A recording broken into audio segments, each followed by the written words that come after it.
La prévention classique, définie par l'OMS, l'Organisation mondiale de la santé, fait état de 3 stades.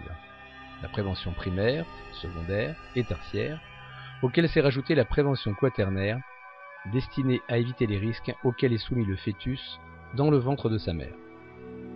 Tout individu possède dès sa naissance un terrain, qui est à la fois le fruit de son patrimoine génétique et de tous les événements qui sont intervenus au cours de sa gestation.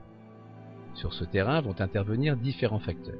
Tout d'abord, les forces et les faiblesses de l'individu qui sont toutes génétiques et pour l'instant, en l'absence de thérapie génique très avancée, non encore modifiables.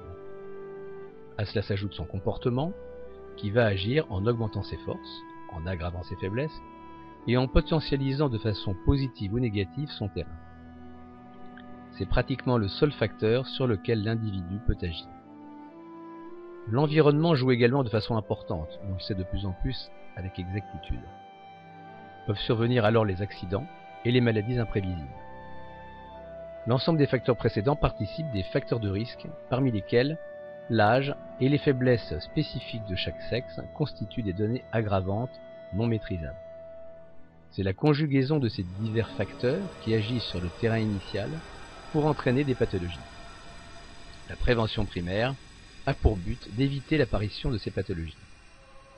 Pour limiter les risques, renforcer les comportements positifs et dépister les signes avant-coureurs, la prévention va établir des profils de risque, comme par exemple le syndrome métabolique ou le risque cardiovasculaire. Les pathologies sont généralement d'abord aiguës, c'est-à-dire d'une apparition nouvelle, plus ou moins brutale, et ensuite elles deviennent chroniques. Certaines maladies sournoises comme le diabète passent d'emblée à la chronicité parce qu'on n'a pas su les dépister lorsqu'elles étaient inapparentes. Les maladies chroniques passent généralement par des poussées aiguës au cours desquelles des accidents peuvent survenir. Le rôle de la prévention secondaire est à la fois d'éviter que la maladie revienne une fois guérie et de limiter les poussées aiguës lorsque la maladie est chronique. C'est pour cela que sont donnés les traitements curatifs et ou préventifs. Dans le même but, une surveillance est mise en place. La prévention secondaire est donc par essence le témoin de l'échec de la prévention primaire. Lorsque la maladie est installée de façon irrémédiable, elle devient un véritable handicap. Le rôle de la prévention tertiaire est d'éviter que cette maladie ne s'aggrave. Là aussi, elle est bien le témoin de l'échec de la prévention secondaire.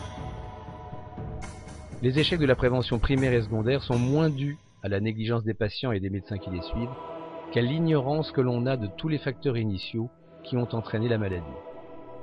Seule une prévention individuelle et personnalisée permettra d'éviter ces échecs.